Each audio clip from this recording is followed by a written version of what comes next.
Welcome back to another episode of The Evidence Behind Forensic Files. Today's episode will be on science or storytelling. I'm your host, Alex Giakouminakis, and today our special guest is Shawna Lagan, who is certified in the field of forensics. To start today's episode, let's look at the case of Maurice Hastings and identify what went wrong. In 1983, Hastings was convicted for robbery, homicide, and sexual assault and sentenced to the death penalty.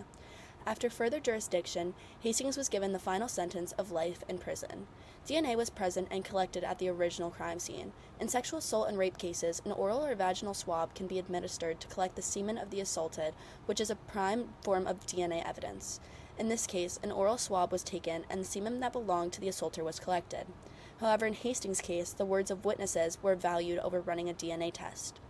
Hastings spent 38 years in jail before the DNA was finally tested, and the DNA found on the swab was found to not be consistent with Hastings' DNA. In this case, storytelling was valued more than scientific evidence, and due to that, a black man spent 38 years in jail for a crime he did not commit. When Hastings was originally convicted, there was no physical evidence to link him to the crime. The only things used to justify his criminal charge were alibi witnesses or the storytelling of other individuals. So we've looked at one case where storytelling was valued over DNA analysis. But what even is DNA analysis? Through advances in DNA technology and a better understanding of genetics over the years, scientists have learned that biological material is individualized, which is incredibly useful in linking a potential suspect to a crime scene. It is first important to understand what exactly DNA analysis is and how it is useful to analyze crime scenes. DNA analysis is the use of any DNA sample found at a crime scene that can be used to link a potential suspect to a crime. There are 3 steps in DNA sampling processing: biology, technology, and genetics. In step 1, the biology step, biological material is collected at the crime scene and the DNA is extracted from the source material. These DNA source examples show up in crime scenes most commonly through skin, hair, semen, blood, saliva, and sweat. A polymerase chain reaction, or PCR test, then produces copies of different DNA segments that are traced and then allows for them to be examined. In the second step, technology, the products of the PCR test are separated to detect STR alleles. These alleles show the number of repeats in a DNA sequence, and it is important in crime scenes because it helps to narrow down the number of potential suspects. The third and final step is genetics. This is when the individual STR genotypes collected from the DNA found at the crime scene are compared to reference samples, which is the DNA of victims or suspects. Genetics can also be used since DNA is made up of 50% of the mother's genetic information and 50% of the father's genetic information, which allows us to look at the DNA of parents and help us match DNA results that are found. DNA analysis has numerous uses and ways to help us correctly solve crime.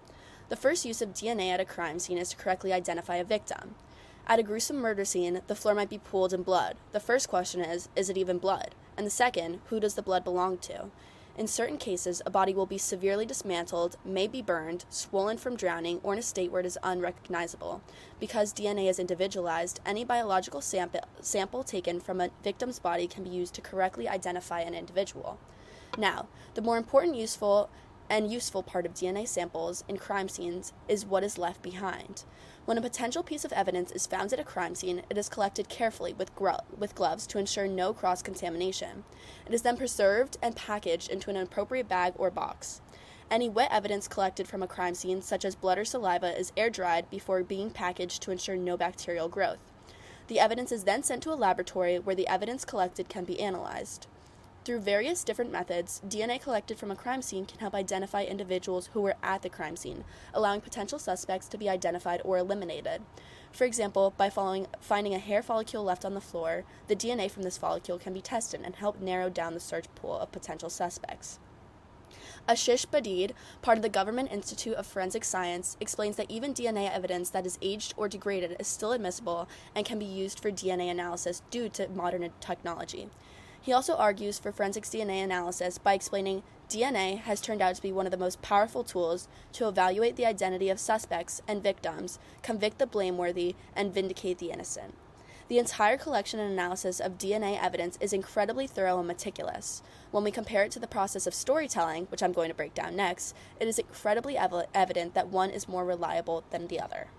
So what is storytelling? We use storytelling to solve crimes every day. Eyewitness accounts, testimonies, having an alibi are all examples of storytelling. The storytelling in crime scenes is called narrative criminology, and it follows pre-existing patterns and trajectories to influence a story and come to a conclusion. While the storytelling is crucial information and needed to determine suspects and help exonerate or convict, it is not reliable on its own. In DNA analysis, incriminating evidence relies only on the facts. If a sample of DNA evidence from a crime scene matches an individual, that cannot be put up for interpretation. It means that that individual at some point was at the crime scene. Whether or not they were the perpetrator of the crime must be further researched, but it gives a good and clear start to who was at the crime scene. When we rely on storytelling, external biases always exist. Each human has their own implicit biases, which are opinions that are unintentionally created but influence decisions. Whether it be an implicit bias towards race, social class, or gender, we use these biases every day to help make decisions, and that is true for solving crimes as well. In crime scenes, we call this implicit bias confirmation bias, which is when a person selectively remembers or shares information based on their pre-existing beliefs. We most commonly see these biases as form of implicit racial biases.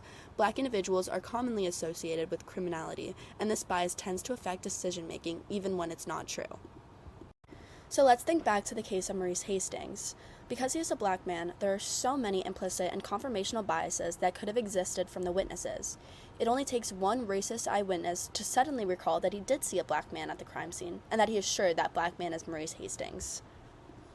Correctly analyzing forensic evidence in crime scenes is so important. Obviously, scientific evidence means nothing on its own, and it must be properly analyzed to be admissible to court. But making false accusations can completely change or ruin the life of someone who is falsely accused, the real criminal, and the victims' families. It can also taint the reputations of any lawyers, investigators, forensic scientists, and any other government-officiated professionals in the field. Although DNA analysis is not at all a perfect system, it is much more reliable than non-scientific methods, and it is a way to limit systematic racism and any other pre-existing biases when solving crimes. The Innocence Project is an organization dedicated to exonerating wrongly convicted individuals, and so far, 342 people have been exonerated as a result of DNA analysis as of July 31st, 2016. The Innocence Project explains that the 6 contributing causes for wrongful convictions are eyewitness misidentification, false confessions, government misconduct, inadequate defense, informants, and unvalidated forensic science. Notice how all of these factors are storytelling-based. While DNA analysis does have its flaws and genetic genealogy is an incredibly controversial topic that we will look at on our next episode, we must start prioritizing safety and equity and consider the options to rely on scientific evidence rather than storytelling. Again, looking at Maurice Hastings' case, it is horrible that a man spent most of his life in jail due to failures in our criminal justice system. How is it possible to collect the DNA analysis needed to ensure a proper conviction and not use that evidence? In this case, storytelling was valued more than scientific evidence, and due to that, a man spent 38 years in jail for a crime he did not commit. In this case, while storytelling is one of the key components to convicting individuals, I urge that it is not the only utilized source, as the implicit and confirmation biases I previously explained are so prevalent.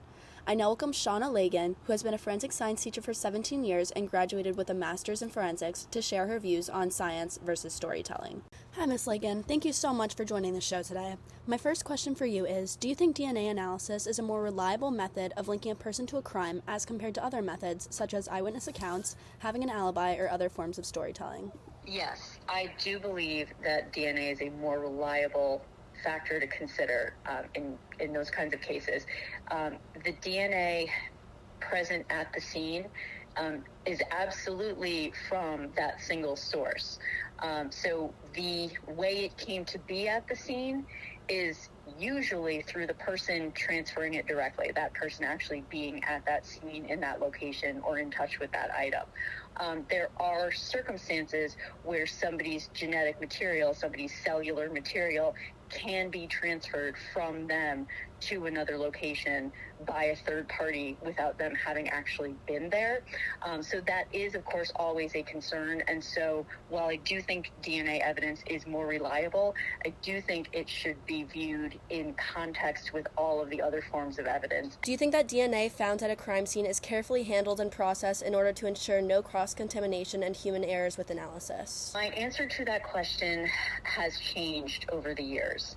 And I think it is completely 100% dependent on the training of the officers in the field.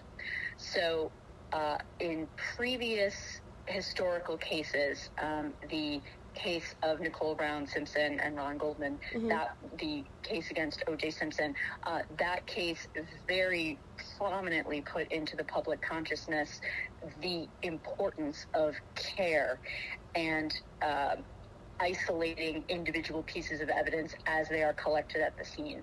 So when officers are trained properly initially, and when they are retrained and regularly reminded of the best practices in that field and how to isolate individual pieces and make sure that they are not touching or not packaged together with anything else, as long as they are trained appropriately, I do feel that the methods for doing that are reliable, and I do think they can be trusted. Okay, so my next question is, would you say that external biases, such as opinions towards race, social class, or gender, play a role when constructing a story and linking suspects to a crime? 100%.